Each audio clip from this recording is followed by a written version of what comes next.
আমরা সাম্প্রতিক অতীতে বেশ কয়েকটি সর্বগ্রাসী ঝড়ের অভিজ্ঞতা লাভ করেছি। সেই ঝড়গুলি বয়ে যাওয়ার সময় সমস্ত কিছু লণ্ডভণ্ড করে দিয়ে গেছিল।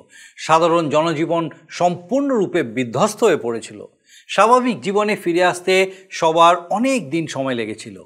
কিন্তু সেই সমস্ত কিছুর মধ্যেও ঝড় থেমে যাওয়ার পরে যখন আকাশ পরিষ্কার হয়ে গেছিল, কালো মেঘ সরে গিয়ে রোদ উঠেছিল, সবার মন খুশিতে ভরে উঠেছিল।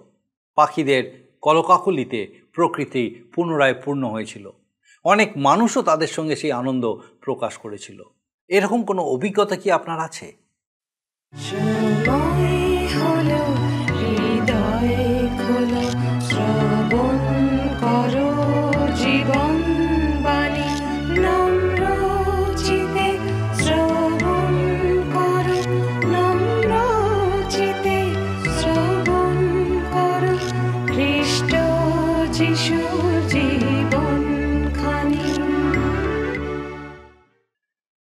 নমস্কার, জীবনবাণী অনুষ্ঠানে আপনাকে স্বাগত জানাই।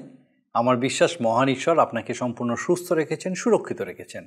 আর আমি খুব খুশি আজকে আরেকবার আপনি আমাদের সঙ্গে আমাদের এই জীবনবাণী অনুষ্ঠানে উপস্থিত হয়েছেন, যেন ঈশ্বরের বাক্যের এই ধারাবাহিক আলোচনার মধ্যে দিয়ে ঈশ্বর বিশেষভাবে আপনার সঙ্গে কথা বলেন। আসুন আজকে অনুষ্ঠানের শুরুতেই একটা গানের মধ্যে দিয়ে আমরা ঈশ্বরের গৌরব করি।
পবিত্র বাইবেলের পুরাতন নিয়মের একটি গুরুত্বপূর্ণ পুস্তক হচ্ছে যিশয় ও ভাববাদীর পুস্তক।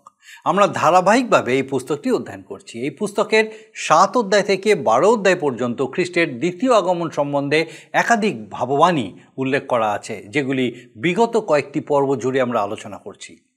আজকে আমাদের আলোচনা শুরু হবে পুস্তকটির 11 অধ্যায়ের 12 পদ থেকে। এই পদে পতাকার বিষয়ে বলা হয়েছে। এই পতাকা হচ্ছেন স্বয়ং প্রভু যীশু খ্রিস্ট। তার শাসনকালে তিনি সমস্ত কিছুর কেন্দ্রে থাকবেন। সেই সময় ইসরায়েল আর জিহুদার মধ্যে কোনো বিচ্ছেদ থাকবে না, কোনো শত্রুতা থাকবে না। এই অধ্যায়ের শেষে অসুরিয়া থেকে মিশর অবধি একটি রাজপথের কথা উল্লেখ করা হয়েছে। আমরা 7 অধ্যায় থেকে যে সমস্ত ভাববাণীগুলি শুনছি সেগুলির পরিসমাপ্তি ঘটেছে 12 অধ্যায়ে এসে। মহাক্লেশের সময় শেষ হয়ে গেছে।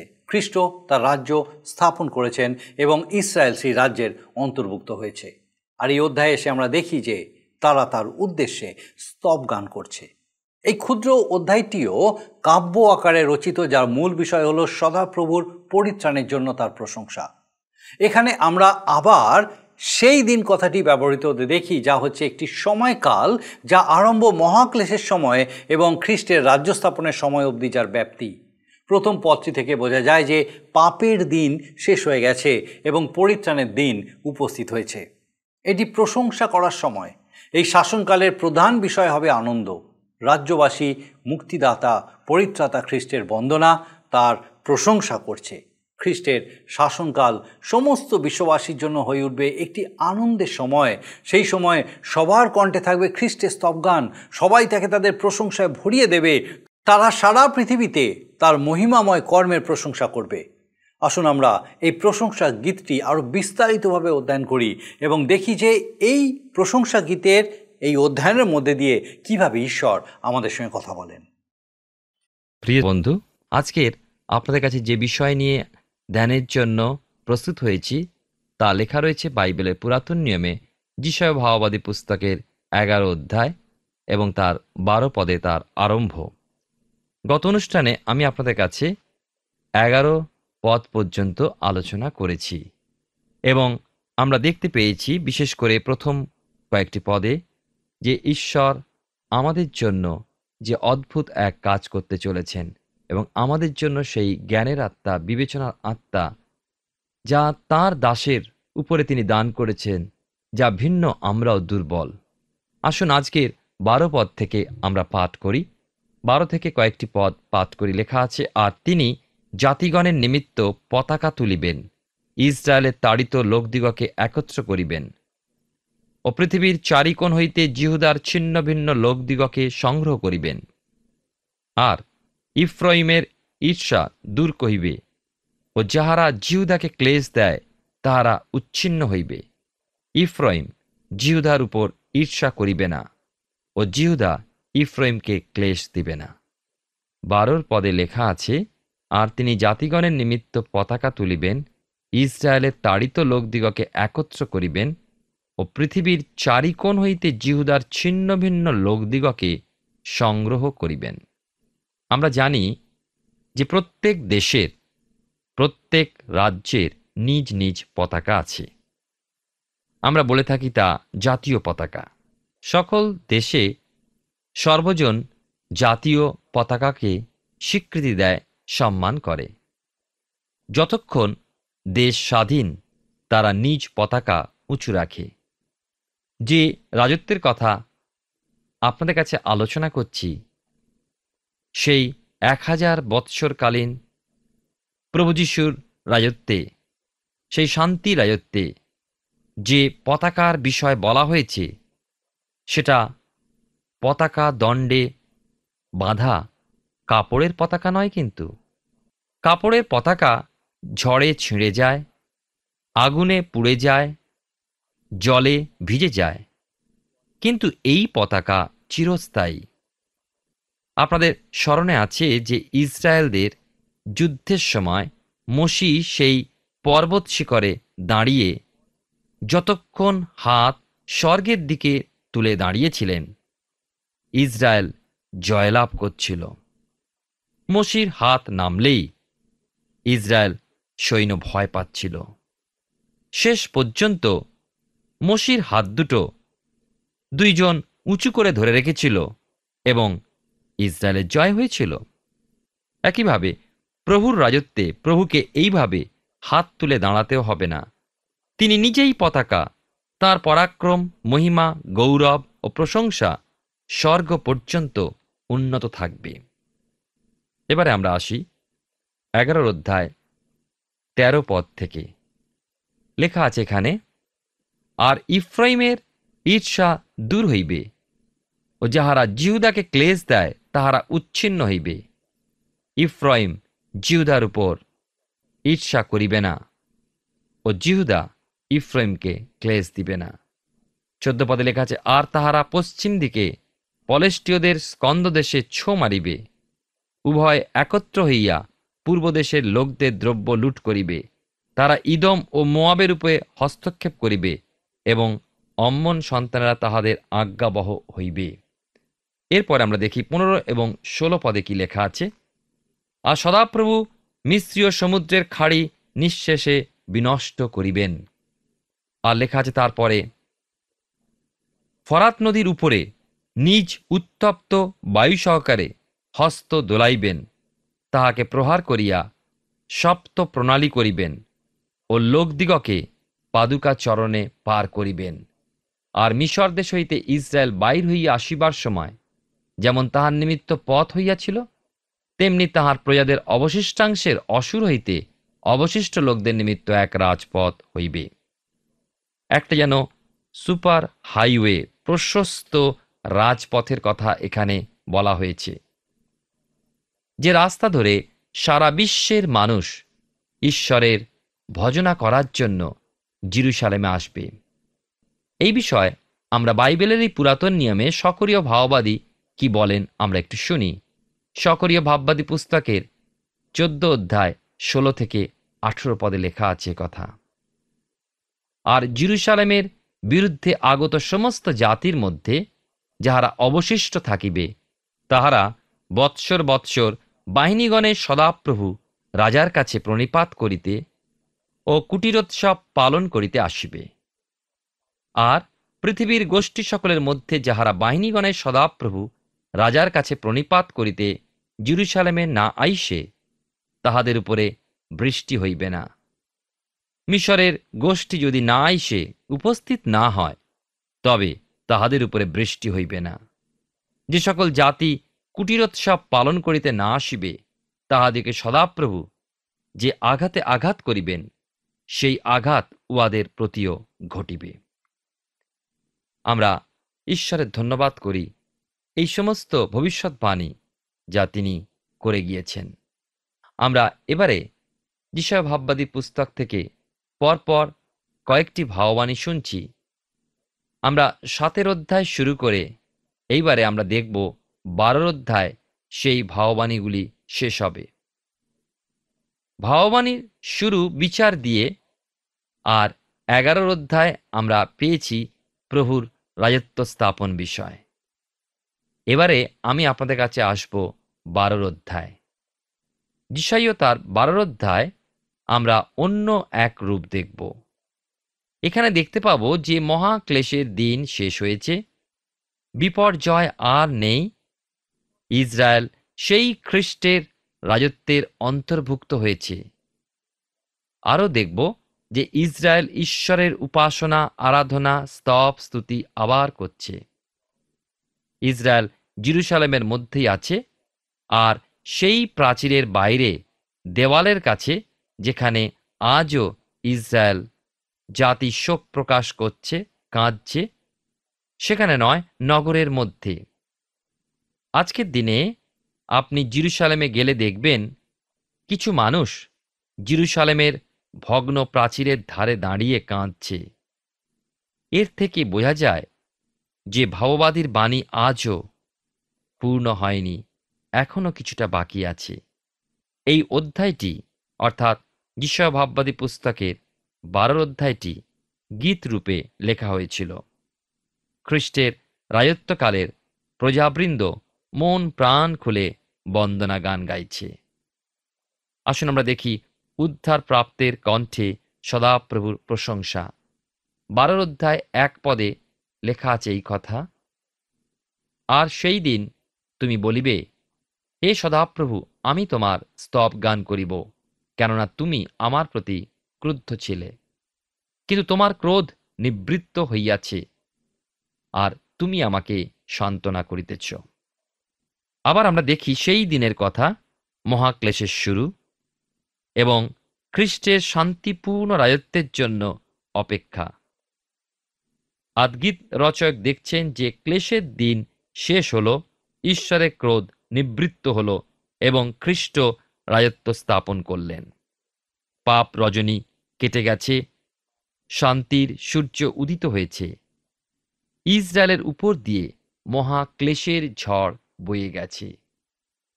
কালো মেঘ কেটে গিয়েছে, আলো ফুটে উঠেছে। এখন তারা প্রশংসা গান গাইবে।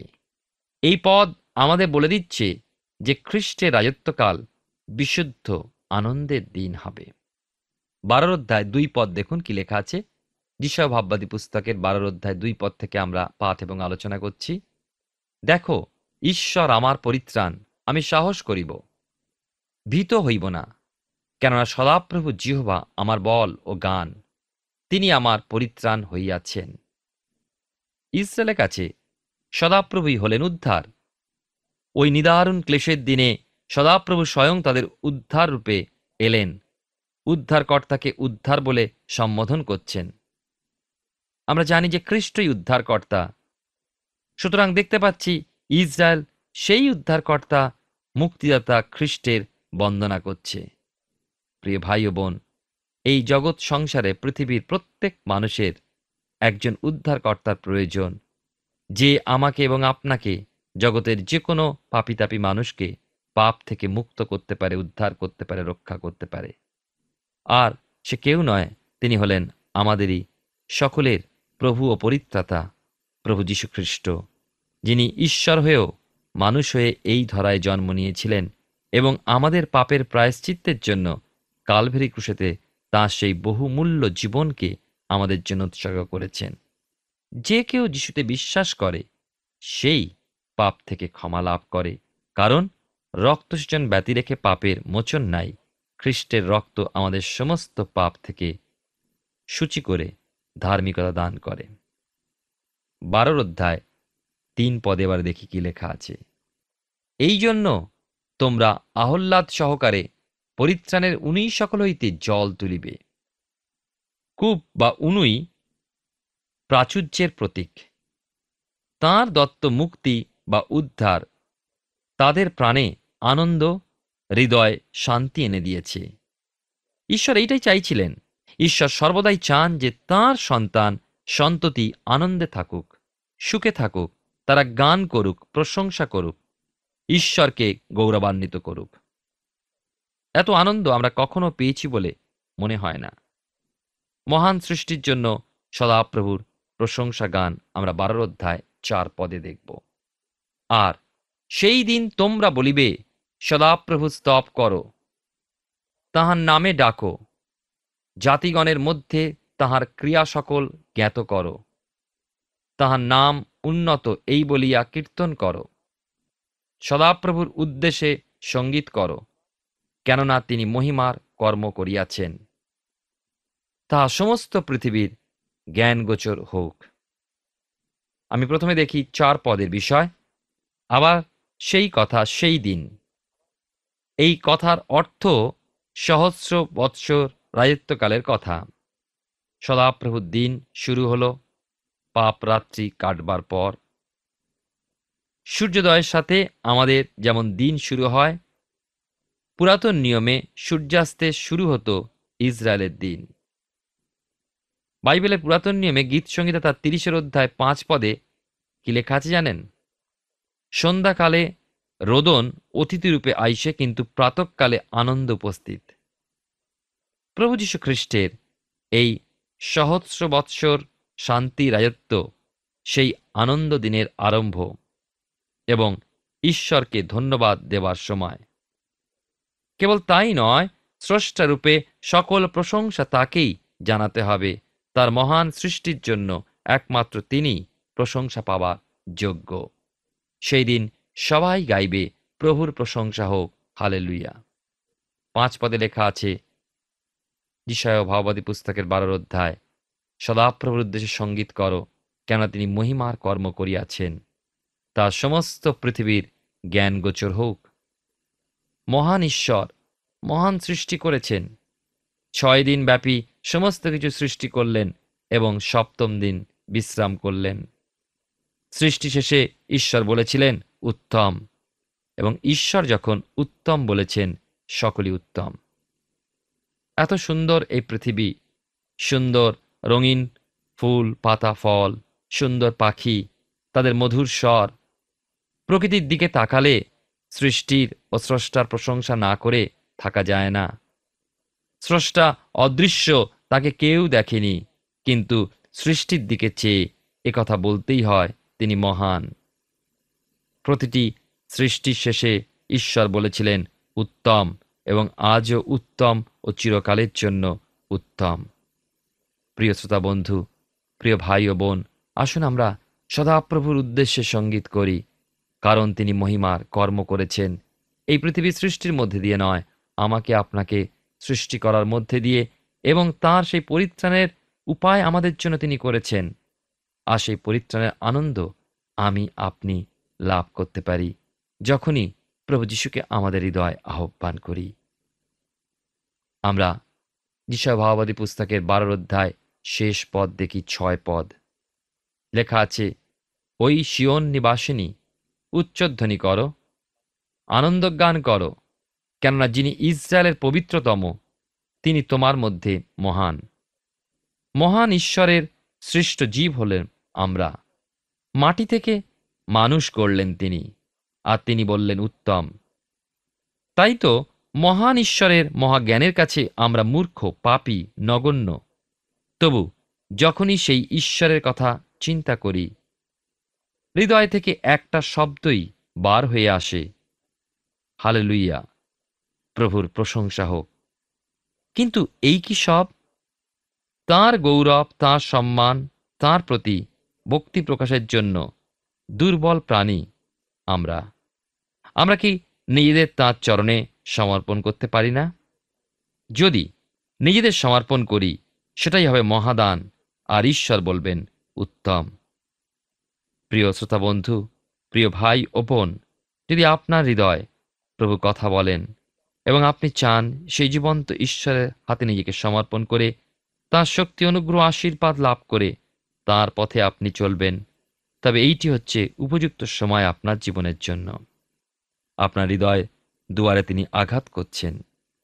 তাকে আপনার জীবনে আসতে দিলে তিনি আপনার জীবনের সকল সমস্যা একটি একটি করে সমাধান করবেন। আগে সমাধান করে তারপরে তাকে ডাকা নয়। তিনি যদি আসেন, তবেই আমার আপনার জীবনের সকল দুর্বলতা দূর করে তাঁর শক্তিতে আমাদেরকে পরিপূর্ণ করবেন। আমরা যিশায়া ভাববাদীর পুস্তক থেকে ধারাবাহিকভাবে অধ্যয়ন করছি। আমার বিশ্বাস বিশেষভাবে ঈশ্বর আপনার সঙ্গে কথা বলছেন। ঈশ্বরের শ্রেষ্ঠতম সৃষ্টি মানুষের জন্য তার যে পরিকল্পনা, তার কোনো তুলনা হয় না।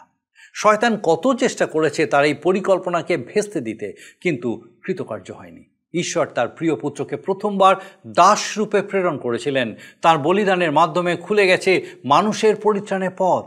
যারা সেই পথ অবলম্বন করছেন তারা অনন্ত জীবন প্রাপ্ত হয়েছেন। কিন্তু যারা খ্রিস্টকে প্রভু ও পরিত্রাতা রূপে গ্রহণ করেননি বা করছেন না, তার পথে থাকছে না, তাদেরকে মহাক্লেশের মধ্যে দিয়ে যেতে হবে। সেই মহাক্লেশের সময় ঈশ্বর শয়তানকে তার পূর্ণ শক্তি প্রদর্শন করতে দেবেন। কিন্তু আমাদের ঈশ্বর করুণাময়, তিনি এই মহাক্লেশের সময়কেও সমাপ্ত করবেন এবং খ্রিস্টকে পুনরায় এই পৃথিবীতে প্রেরণ করবেন। কিন্তু এইবার তার আগমন দাসরূপে হবে না, তিনি আসবেন রাজাদের রাজা হয়ে, পৃথিবী নিবাসী সকলের বিচার করতে। তারপর তিনি এই পৃথিবীতে তার রাজ্য স্থাপন করবেন। মানুষ আবার দ্বিতীয়বার সুযোগ পাবে তাকে প্রভু বলে গ্রহণ করার জন্য। এই পৃথিবী আনন্দে এবং খ্রিস্টের প্রশংসায় ভরে উঠবে। আমাদের পরবর্তী পর্বে আমরা একটি পরজাতীয় রাজ্যের বিষয়, যারা জিহুদি নয়, সেই রাজ্যের বিষয় নিয়ে আমাদের আলোচনা করব। আসুন এখন প্রার্থনায় যাব। আমি চাইব আপনিও যোগ দিন। আসুন প্রার্থনা করি। পরম করুণাময় স্বর্গীয় পিতা, তোমার ধন্যবাদ করি প্রভু যে তোমার জীবন্ত বাক্য তুমি দিয়েছো যেন আমরা তোমাকে জানতে পারি, আমাদের জীবনের জন্য তোমার ইচ্ছা, তোমার উদ্দেশ্য জানতে পারি। ধন্যবাদ দিই আমাদের প্রত্যেক দর্শক বন্ধুর সঙ্গে তোমার এই ইচ্ছা উদ্দেশ্য নিয়ে তুমি কথা বলেছো প্রভু। প্রার্থনা করেছি প্রত্যেক দর্শক বন্ধু তাদের পরিবার পরিজনের জন্য, বিশেষ করে পিতা সেই সমস্ত পরিবার যারা নিদারুণ কষ্টের মধ্যে আছে, হয়তো পরিবারের কোনো সদস্য নিদারুণ অসুস্থতার মধ্যে আছে। পিতাকে সেই অসুস্থতা যাই হোক না কেন, আমরা বিশ্বাস করি তুমি তার সুস্থ করতে সমর্থ প্রভু, সেই আরোগ্যতা তুমি দিতে সমর্থ সৈক্য পিতা। প্রার্থনা করি প্রভু সেই অসুস্থ শরীরকে তোমার সেই আরোগ্যকারী শক্তি লাভ করতে সাহায্য করো। সেই পরিবারকে তুমি তোমার পবিত্র পরাক্রমে পূর্ণ করো, যেন তারা প্রকৃতই তোমার গৌরবে পূর্ণ হতে পারে। ও প্রভু তুমি কৃপা করো। সেই সমস্ত সমস্যা যা তারা ভুগছে পিতা, সেই সমস্যার মধ্যে দিয়ে হয়তো যাচ্ছে, হয়তো অনেক কঠিন, যা হয়তো তারা অন্যকে বলতে পারে না, কিন্তু তুমি জানো প্রভু, তাদের হৃদয়ে তুমি জানো, তাদের মনোকষ্ট তুমি জানো, তাদের দুঃখ যাতনা তুমি জানো। প্রার্থনা করি তোমার পবিত্র পরাক্রমে স্পর্শ করো, অনুগ্রহ দাও, তোমার দয়ায় তোমার শান্তিতে পূর্ণ করো, তোমার সান্ত্বনায় তাদেরকে তোমাতে গৌরব করতে সাহায্য করো। আমাদের সেই প্রত্যেক দর্শক বন্ধু তাদের পরিবার পরিজন প্রত্যেকে তোমার চরণে সমর্পণ করে ধন্যবাদের সঙ্গে প্রার্থনা তোমার যিশু নামে চাই, আমেন।